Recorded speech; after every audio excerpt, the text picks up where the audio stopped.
जैसा कि आपको पता ही होगा, हमारे यहाँ पे लोग दूसरों को देख के अपना करियर डिसाइड कर लेते हैं। ऐसे ही कुछ मेरे साथ भी हुआ। मेरे दोस्त चले गए फ़ॉरेन में, बाहर के देश। तो मेरा भी दिल हुआ कि मैं भी जाऊँ बाहर, और मैंने अप्लाई किया और वीज़ा आ भी गया। जैसे ही वीज़ा आया, मेरे घर वालों ने बताया मेरे रिश्तेदारों को। अब मेरे रिश्तेदारों को तो ऐसा लगा जैसे कि मैं जा ही नहीं सकता कभी बाहर। वो बोल रहे कि कैसे लग गया वीज़ा। मेरे घर वाले कह रहे इसने अप्लाई किया था तो लग गया वीज़ा इसका। ठीक है, तो रिश्तेदार कह रहे वो तो ठीक है लग गया, पर इसका कैसे लग गया। मैंने बोला भाई किसी का भी लग सकता है, आप लगवा लो अपने बच्चों का, दिक्कत क्या आ रही है उसमें। कह रहे नहीं वो सबका लग जाए, हमारे बच्चों का भी लग जाए, इसका कैसे लग गया। मतलब मुझे ऐसा लगा कि यार मैंने कोई गलत काम कर दिया क्या, कोई वीज़ा लगा के। जैसे तैसे दिन बीतते रहे। मुझे ये था कि चलो मैं भी बाहर जाऊंगा, और मैं कभी आज तक कभी जहाज में बैठा नहीं था। इससे पहले मैं ये सोचता था कि मुझे लगता था कि मैं शायद इस जन्म तो नहीं बैठ पाऊंगा। चलो जैसे ही वो दिन आया नज़दीक, मैं गया दिल्ली। दिल्ली में उतरा तो जैसे एयरपोर्ट के अंदर गया, मैंने देखा चारों तरफ पुलिस ही पुलिस। मुझे लगा भाई मैं क्रिमिनल हूँ, ये मेरे को मारेंगे पकड़ के। जैसे तैसे मेरी चेकिंग हुई। उसके बाद मैं निकला आगे को, जैसे ड्यूटी फ्री देखा मैंने देखा शराब बेच रहे हैं भाई सारे यहाँ। 3 स्टार 5 स्टार तो ठेके लग रहे थे। लोग बुला रहे, हाथ पकड़ पकड़ के खींच रहे हैं कि शराब शराब ले लो, शराब ले लो। मैं कहा यार यहाँ ठीक है भाई, एयरपोर्ट आ गया हूँ, ठेके आ गया हूँ, कहीं आगे और नशेड़ी तो नहीं मिलने लगेंगे मुझे। चलो फिर मैं आगे गया। आगे जाके मुझे गेट नंबर का पता चला कि यहाँ जाना है। गेट नंबर पे गया तो मैंने देखा वहाँ पे जहाज़ की पार्किंग लगी हुई, जैसे यहाँ पे लगती है ना कार पार्किंग होती है वैसे पार्किंग होती है। ऐसे मैंने देखी जहाज़ों की पार्किंग लगी हुई। मैंने तो उसको देख देख के 2 घंटे ऐसा टाइम पास करा। मुझे ये था कि 2 घंटे और बिठा दो भाई, मैं 2 घंटे और देखूँ कैसे जहाज़ चलते हैं, कैसे जहाज़ उतरते हैं। उसके बाद वही मिडिल क्लास फैमिली वाली सोच, आपको पता ही है, हमारी छोटी छोटी खुशियों में हम टाइम पास बढ़िया कर लेते हैं। तो उसके बाद अंदर गया जहाज़ में, बैठे। अब मेरी आदत है बचपन से कि बस में जाऊँगा या ट्रेन में, सीट में को विंडो चाहिए होती है। यही काम किया मैंने जहाज़ में भी। मैंने टिकट ली विंडो सीट की। अब जैसे ही जहाज़ चलने लगा, और आपको ये बता दूँ जहाज़ एयर इंडिया का था। उसके बाद जैसे ही जहाज़ चलने लगा, जो खिड़कियों में से आवाज़ आई, मुझे लगा कि भाई ट्रेन और बस में तो ठीक था, मैं विंडो खोल लेता था।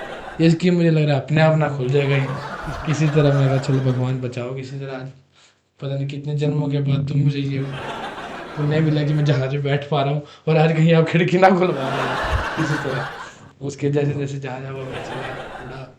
उसके बाद 7-8 घंटे का सफ़र था। अब हम मिडिल क्लास लोग छोटी छोटी चीज़ों में अपना टाइम पास कर लेते हैं। और आपको पता ही होगा मैंने किस चीज़ में टाइम पास किया। स्क्रीन पे मैप, मैप देख रहा हूँ कहाँ पहुँच गया जहाज। कभी यूरोप पहुँच गया, पहले तो पाकिस्तान के ऊपर से उड़ा। अगर भाई यहाँ से तो निकालो फटाफट, यहाँ जाओगे नहीं निकाल लिया। ऐसे आगे आगे बढ़ा, यूरोप देखा, मैं यूरोप है, अब मैं नीचे देखने का, यूरोप तो देख लें, चलो हम जाना नहीं जाना यहीं से तो देख लें। भाई कुछ नहीं दिखा बात लो। जैसे तैसे वहाँ पहुँचा। वहाँ पहुँचने के बाद देखा कि सब कुछ अलग, माहौल अलग वहाँ। यूके में ठंड इतनी। अब वहाँ मुझे समझ ना आया मुझे कहाँ जाना है। अब बैगेज भी देखने मुझे ये था बैग मिलेगा नहीं मिलेगा, क्योंकि पहली बार तो बाहर गया था मैं। उसके बाद जैसे भीड़ देखी मैंने, भीड़ के पीछे पीछे पीछे पीछे मैं भी पहुँच गया।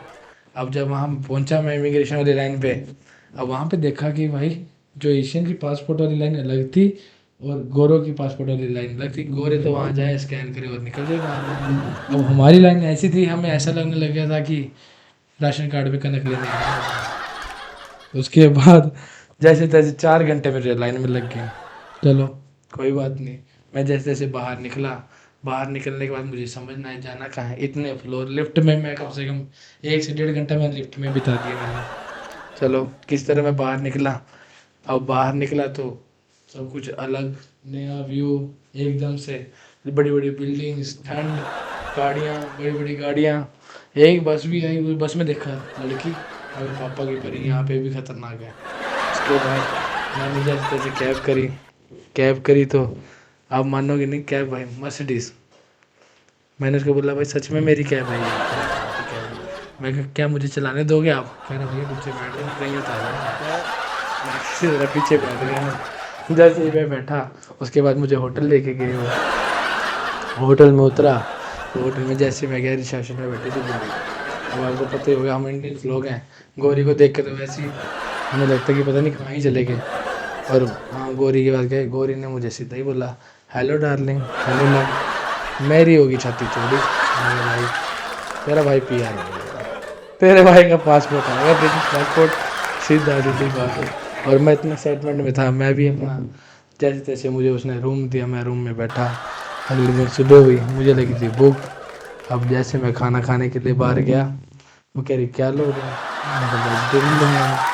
अब वो ले आई थाली, अब थाली के ऊपर था अंडा। मैंने उसको बोला भाई वेजिटेरियन बोला मैंने, वो कह रही यही वेजिटेरियन है। अब ना उसको मेरी समझ में आई ना मेरी उसको समझ में आई।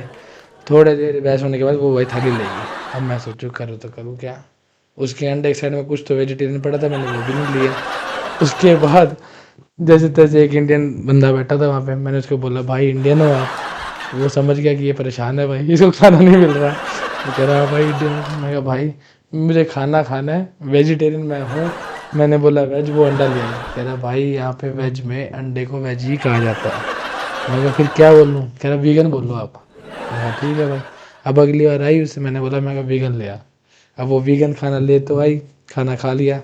अब हम इंडियन लोगों की आदत है दूध पीने की, मैं उसको बोल रहा दूध, कह रही यू आर वीगन। मैं कहा भाई दूध तो दे, कह रही यू आर वीगन। अब मैं फिर समझना है क्या हो रहा है। अब मैंने उसको बोला भाई दूध नहीं दे रही, कह रहा क्योंकि आपने वीगन बोला, वीगन ये दूध को वीगन मानते ही नहीं है। मैं कहा यार ये क्या बात हुआ भाई, मैं तो ऐसे ही फंस गया। बस जैसे तैसे खाना खाने के स्ट्रगल करने के बाद मैं बाहर घूमने के लिए निकला मार्केट में। अब मैं गया था मैनचेस्टर एरिया में। अब जैसे ही मैं बाहर मार्केट निकला, मुझे डाउट हुआ, मुझे जहाँ पे से मैंने वीज़ा लगवाया था। भाई बाहर निकलते देखा चारों तरफ इस्लामाबाद कराची जैसा फील, यहाँ लोग सब कुर्ता पजामे में। मगर भाई कहीं सऊदी का तो नहीं लगा दिया, कहीं सऊदी का तो नहीं वीज़ा लगा दिया इन्होंने। मैं ऐसे ही नौकरी का पता करता गया, लोगों के पास जाता रहा। जैसे जैसे वक्त बीतता रहा धीरे धीरे मुझे ये समझ में आने लगा कि जैसा भी हो हमारे देश जैसा कोई देश नहीं है।